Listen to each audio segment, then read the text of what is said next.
अस्सलामुअलैकुम। Supreme court से मैं हूं इब्रार हुसैन अस्तोरी और आज सुप्रीम कोर्ट में मुल्क भर में एक साथ इंतखाबात के हवाले से बड़ी समाअत हुई और समाअत भी मुकम्मल हो गई। सुप्रीम कोर्ट ने इस हवाले से बड़ा हुक्म भी दे दिया है। इस हवाले से आज की समाअत में क्या कुछ हुआ वो सब आपको इस व्लॉग के अंदर बताएंगे। मेरे साथ मौजूद हैं सैयद बलोच, सुप्रीम कोर्ट के बीट रिपोर्टर हैं और कोर्ट रूम के अंदर थे। आज सारी खबर अंदर की खबर आज इनके पास है, क्योंकि बहुत सारे लोगों की ये राय है कि सुप्रीम कोर्ट ने आज इस केस को मुकम्मल करके अपनी जान छुड़ाने की कोशिश की है। तो सैयद बलोच, कमरे अदालत में आज अटॉर्नी जनरल ने क्या मौक़िफ़ रखा और पाकिस्तान तहरीक इंसाफ ने क्या मौक़िफ़ रखा, बताएंगे ज़रा हमारे नाज़रीन को। शुक्रिया अबरार अस्तोरी साहब। देखें, आज की जो समाअत है उसमें हमें एक बार फिर जो हुकूमती सियासी जमातें हैं और जो अपोजिशन यानी पाकिस्तान तहरीक इंसाफ है उसमें अदम एतमाद की जो एक सूरत हाल है वो आज बड़ी वाज़े नज़र आई है। उसकी देखें मिसाल मैं यूँ देता हूँ कि फ़ारूक अजनाइक साहब ने कहा कि हमारा PTI के साथ रब्ता हुआ है और हम असद कैसर से भी मिले हैं और हमने मुज़ाकरात की कोशिश शुरू कर दी है। लेकिन वहीं पाकिस्तान तहरीक इंसाफ के सीनियर जो वाइस चेयरमैन है शाह महमूद कुरैशी वो मौजूद थे। उन्होंने अदालत को कहा कि मैं यहाँ रोस्ट्रम पे खड़ा हो के अदालत को बता रहा हूँ कि अभी तक मेरे साथ किसी ने रब्ता नहीं किया।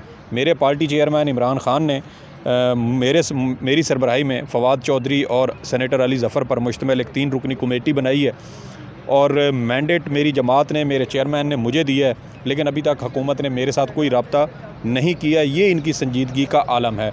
वो शायद अदालत को ये बताने की कोशिश कर रहे थे कि हुकूमती सियासी जमातें मुज़ाकरात के नाम पर फ़कत जो एक टाइम गेन करने की कोशिश कर रही हैं, वक्त ज़ाया करने की कोशिश कर रही हैं। आपको पता है कि 14 मई को अदालत ने पंजाब में आम इंतखाबात कराने का हुक्म दे रखा है।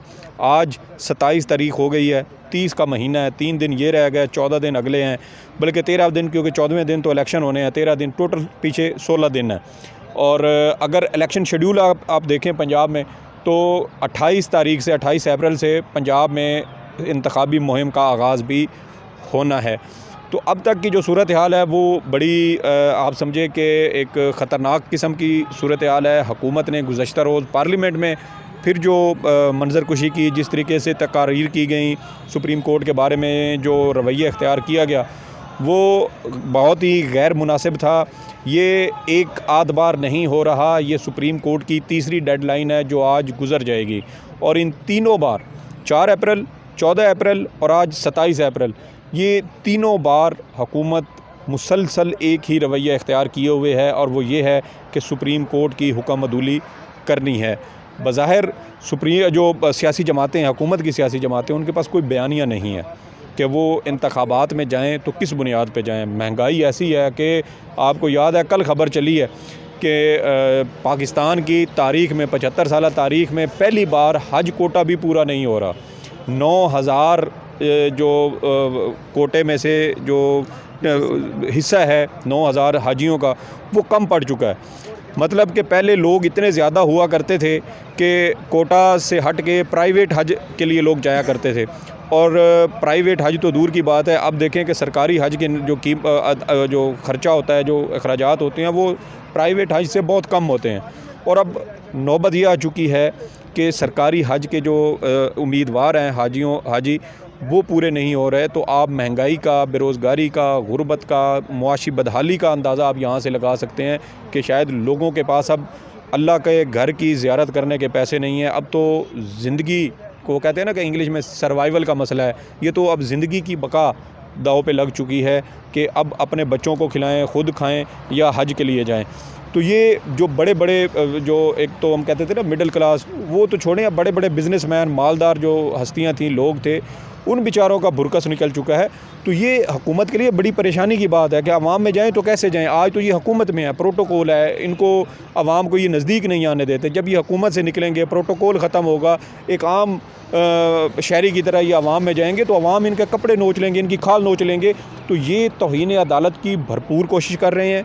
तौहीन अदालत लगे, हमारी हुकूमत ख़त्म हो, हम आवाम में दोबारा सियासी शहादत हासिल करके जाएँ। देखें जी, हमें तो हुकूमत ने एक बार फिर अदालत ने हमें वक्त पूरा नहीं करने दिया, हमें मोहलत नहीं दी, हमारे वज़ीर आज़म को नाअहल कर दिया या काबीना पूरी को नाअहल कर दिया, ये इस कोशिश में है।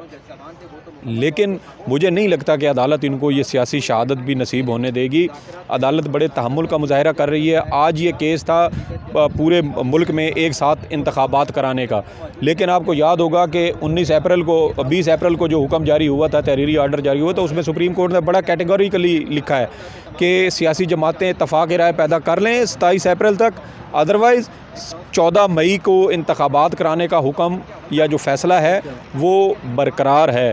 अब ये जो मर्ज़ी ज़ोर लगाएं, जिस तरह मर्ज़ी चीज़ों को घुमाने की कोशिश करें, वो चीज़ मौजूद है। मैं समझता हूँ कि आज अदालत ने इसलिए इस केस को निपटाने की कोशिश की है कि इंतखाबात के लिए पूरे मुल्क में इंतखाबात के लिए सियासी जमातों का इत्तफ़ाक़ राय होना हो जाएगा। मुमकिन है, सियासी जमातें हैं, ले दे हो के चीज़ें तय हो जाती हैं, लेकिन उसके ऊपर टाइम लगेगा, लंबा प्रोसेस होगा। 14 मई की डेडलाइन निकल जाएगी और सुप्रीम कोर्ट का हुक्म एक बार फिर उसकी हुक्म अदूली होगी। तो मेरे ख़्याल में सुप्रीम कोर्ट ने यही मुनासिब समझा कि जो 14 मई का हमारा एक फ़ैसला है उसको उस पर अमल दरामद करवाया जाए। सियासी जमातें हैं, वो जाने, उनका काम जाने, अगर मुत्तफ़िक हो गई तो ठीक, अगर नहीं होती तो फिर उनकी मर्ज़ी, लेकिन अदालत अपने फ़ैसले पर अमल दरामद करवाएगी। सईद बलोच साहब, आप क्या समझते हैं, जिस तरह कुछ वकला हैं, कुछ सियासी लोग हैं, कुछ सहाफ़ी हैं, आज की समाअत जब मुकम्मल हुई तो उनका ये तासुर है कि चीफ़ जस्टिस उमर अता बंदियाल की गुज़िश्ता कुछ रोज़ कबल कुछ अहम मुलाकातें हुई हैं सुप्रीम कोर्ट के अंदर भी, कहीं और भी एक अफवाह चली है सोशल मीडिया के अंदर। उन तमाम अफवाहों को मद्देनज़र रखकर आज की जो समाअत मुकम्मल हुई है, ये कहा जा रहा है कि सुप्रीम कोर्ट ने और चीफ़ जस्टिस ने सेफ रास्ता इख्तियार किया और पतली गली पकड़ के निकल गए। तो आप क्या समझते हैं, क्या वाकई चीफ़ जस्टिस साहब ने जान छुड़ाने की कोशिश की है? अब्रार अस्तोरी साहब, देखें, मैं आपको एक छोटी सी मिसाल देता हूँ। जिस मुलाकात का जिक्र किया जा रहा है उसमें तो बड़ा लाव लश्कर है। मुझे ये बताएं, आप भी सीनियर कोर्ट रिपोर्टर हैं, क्या इस तरह की मुलाकातें इस तरह प्रोटोकॉल के साथ पूरा जंजाल पूरी बारात लेके जाई जाती है और खुफिया मुलाकातें होती हैं? हमारे वज़ीर आज़म साहब हैं, वो तो डिग्गी में छुप के जाया करते थे ताकि किसी को पता ना चले।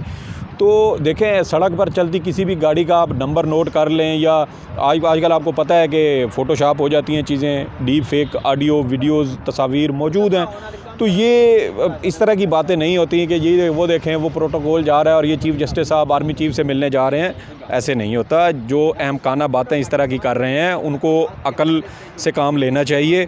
वही बात है कि सोशल मीडिया के ऊपर आप इस तरह की अफवाहें बेचें तो वो बड़ी अच्छी बिक जाती हैं, तो लोग चंद लाइक्स के लिए, कुछ व्यूज़ के लिए, चंद टकों के लिए इस तरह से टकेमारी कर रहे हैं। सईद बलोच साहब, DGISI की मुलाकात का तो चीफ़ जस्टिस ने खुद सुप्रीम कोर्ट के कमरे अदालत के अंदर ही उन्होंने इस बात का एग्री किया कि वो मुलाकात के लिए आए, और ख़ास तौर पे जो सिक्योरिटी के मामला थे पंजाब इंतखाबात पर, उस पर ब्रीफिंग भी दी, चीफ़ जस्टिस ने खुद एग्री किया। तो आप क्या ये नहीं समझते हैं कि हो सकता है कि आर्मी चीफ़ का कोई पैगाम उनके ज़रिए चीफ़ जस्टिस को पहुँचाया गया हो? देखिए, पैगाम पहुंचाना तो एक अलग बात है। वो पैगाम पहुंचाने के लिए फिर चीफ़ साहब ने आर्मी चीफ़ से मिलने जाना था पूरे प्रोटोकॉल के साथ, तो पैगाम तो यहाँ पर भी आ सकता था। दूसरी बात ये कि जो आपने DGISI की मुलाकात का जिक्र किया है, चीफ़ जस्टिस ने भी उसका इकरार किया, गुज़श्ता रोज़ DGISPR ने भी उसका इकरार किया कि एक मुलाकात हुई है और उसमें ब्रीफ़ किया गया। उसमें सेक्रेटरी दिफा भी मौजूद थे, सिर्फ DGISI या DGMO नहीं थे। सेक्रेटरी दिफा को सुप्रीम कोर्ट ऑफ पाकिस्तान पहले भी तलब कर चुकी है। वो चैम्बर में आपको याद होगा कि 4 अप्रैल की सुबह एक रिपोर्ट जो मंगवाई गई थी, वो जो सेक्रेटरी दिफा हैं उनकी जानिब से उनसे तलब की गई थी। तो ये इस तरह की जो मुलाकातें होती हैं, देखिए, मामलात जो सिक्योरिटी के हवाले से हैं वो तो जो DGMO हैं या वज़ारत दिफ़ा ही बेहतर तरीके से बता सकती है ना। तो अगर वज़ारत दिफ़ा ने या GHQ ने अपना कोई नुमाइंदा सुप्रीम कोर्ट में ब्रीफिंग के लिए भेजा है कि हमारे पंजाब में, खैबर पख्तूनख्वा में, बलूचिस्तान में फ़लाँ जगह इंटेलिजेंस बेस्ड ऑपरेशन हो रहे हैं, तो फिर इस तरह की ब्रीफिंग देने में कोई उसमें मज़ाक़ा नहीं है। एक आइनी मामला है, पाकिस्तान का सबसे बड़ा सूबा है, उसके अंदर आम इंतखाबात होने हैं, तो इस तरह की छोटी छोटी बातों को लेके बैठ जाना कि जी DGISI, भाई DGISI पाकिस्तान का है ना, उनके पास इंफॉर्मेशन है, इंटेलिजेंस है, कहाँ पे हालात सही हैं, कहाँ पे गलत हैं, क्या हो सकता है, क्या नहीं हो सकता, उनके पास इंफॉर्मेशन होती है। वो अगर यहाँ पे आगे चीफ़ जस्टिस ऑफ पाकिस्तान को ब्रीफ कर, हमारे साथ हमने सर नहीं देखा कि पार्लियामेंट में इजलास होते हैं, DG ISI आर्मी चीफ वहाँ पे पेश होते हैं, दीगर जो सर्विसेज चीफ हैं वो पेश होते हैं, जॉइंट चीफ पेश होते हैं, वो ब्रीफिंग देते हैं। तो ये कोई अनहोनी नहीं है, आइन पर अमल दरामद हो रहा है, उसमें अगर अदालत एहतियात से तहम्मुल से काम लेते हुए ये चीज़ें कर रही है तो ये अच्छी बात है। एक और चीज़ जो मैं यहाँ पे बताना बेहतर समझता हूँ कि जो DG ISPR की प्रेस कॉन्फ्रेंस है, अगर वो आपने वो गौर से सुनी है ना, तो मैं ये समझता हूँ कि वो हुकूमत को उन्होंने एक हरी झंडी दिखाई है कि भाई आइन पर अमल दरामद होना है, पाक फ़ौज आइन और कानून की बालादस्ती के लिए खड़ी है, ठीक है। तो अगर पाक फ़ौज का तर्जमान ये बात कर रहा है और गुज़श्ता रोज़ की आप पार्लियामेंट में जो हुकूमती जमातों के जो रहनुमा हैं, जो काबीना के वज़रा हैं, वो आप उनकी तकारीर सुने तो आपको अंदाज़ा हो जाएगा कि वो जो उधर से प्रेस कॉन्फ्रेंस की तपिश है वो यहाँ तक बड़ी शिद्दत के साथ महसूस की गई है। अब पार्लियामेंट और हुकूमत ये फंस चुके हैं, सुप्रीम कोर्ट का हुक्म मौजूद है, फ़ौज ये कह रही है कि पंजाब के अंदर हमने 119 इंटेलिजेंस बेस्ड ऑपरेशन किए हैं, उसमें एक बंदा गिरफ़्तार नहीं हुआ, एक बंदा उसमें ऑपरेशन के दौरान किसी की वो फौत नहीं हुआ, किसी की डेथ नहीं हुई। उसके अलावा पंजाब में अब ये 4 माह ख़त्म होने को हैं, पंजाब में अब तक सिर्फ 5 दहशतगर्दी के वाक़यात हुए हैं, दीगर सूबों के मुकाबले में ये इंतहाई कम तादाद है। इसका मतलब ये है कि पंजाब पुरअमन है, यहाँ पे इंतखाबात हो सकते हैं, हालात इंतहाई साजगार हैं। तो ये सारी चीज़ें आप DG ISPR की प्रेस कॉन्फ्रेंस और गुज़श्ता रोज़ की पार्लियामेंट में की गई तकारीर को देखें तो आपको बड़ा वाज़े एक चीज़ समझ आती है कि हुकूमत के हाथ से अब चीज़ें बड़ी तेज़ी के साथ निकल रही हैं। मामला हतमी तौर पे सुप्रीम कोर्ट ऑफ पाकिस्तान के पास है, ये मामला आज अदालत ने निपटाना था, वो निपटा दिया। 14 मई को इंतखाबात कराने का फ़ैसला मौजूद है और मुझे जो लग रहा है कि शायद कल ही अदालत उस केस को समाअत के लिए मुकर्रर करेगी, क्योंकि आपको याद होगा जो 20 अप्रैल को फ़ैसला एक हुक्मनामा जारी किया गया तो उसमें 27 अप्रैल का जिक्र था। 27 अप्रैल की रात 12 बजे तक हुकूमत के पास टाइम है। इलेक्शन कमीशन को अभी तक फ़ंड्स नहीं मिले, ये तीसरी डेडलाइन है। जैसे मैंने आपको पहले बताया 4 अप्रैल, 14 अप्रैल और ये 27 अप्रैल, 3 डेडलाइन अगर उन पर अमल दरामद नहीं हो रहा तो हुकूमत इसी कोशिश में है कि सियासी शहादत मिले, आवाम के पास जाने के लिए कोई बयानियाँ बने।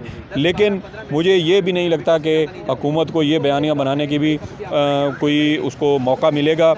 सुप्रीम कोर्ट ऑफ पाकिस्तान के पास बहुत सारे ऑप्शंस हैं। अदालत अगर चाहे, मैंने तो पहले भी इसके ऊपर बड़ी बात की और मैं आपके चैनल से एक बार फिर सुप्रीम कोर्ट ऑफ पाकिस्तान से ये अपील करना चाहता हूँ कि जो डैम फंड में पैसे पड़े हैं, अदालत हुक्म दे और डैम फंड के वो पैसे इलेक्शन कमीशन को जारी करने का हुक्म दिया जाए। उसकी वजह यह है कि ये आइनी तकाजा है। डैम फंड के लिए पैसे अगर इस मकसद के लिए इस्तेमाल हो जाते हैं तो मैं समझता हूँ कि ये डैम बनाने से भी बड़ा मकसद है।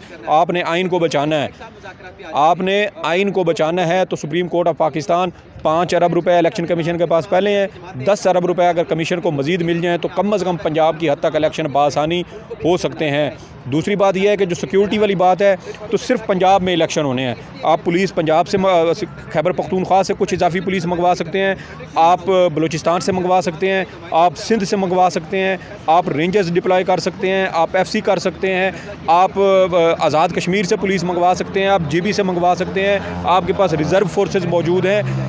मतलब इलेक्शन कराने के लिए कोई रुकावट नहीं है। सुप्रीम कोर्ट ऑफ पाकिस्तान बिस्मिल्लाह करे, आइन पर अमल दरामद करवाए। फवाद चौधरी ने आज केस की समाअत के दौरान बड़ा अहम नुक्ता उठाया है कि अगर सुप्रीम कोर्ट इसी तरह ये चीज़ें आइन पर अमल दरामद सियासी जमातों पर छोड़ देगी तो कल को जो हालात हमें लग रहे हैं, जो इस वक्त माहौल है, सियासी माहौल है पाकिस्तान का, अगर PTI भारी अक्सरियत लेके हुकूमत में आ जाती है तो आपको क्या लगता है वो मुआशी इस्लाहात के नाम पर अगले 10-15 साल इस हुकूमत के ऊपर काबिज नहीं हो जाएंगे? कौन उनको हटाएगा? तो ये हुकूमत को खुद सोचना चाहिए कि जो दरवाज़ा हम आज खोल रहे हैं, जो गिरें आज हम लगा रहे हैं, कल को वो हमें दांतों से खोलनी पड़ेंगी और वो फिर भी नहीं खुलेंगी।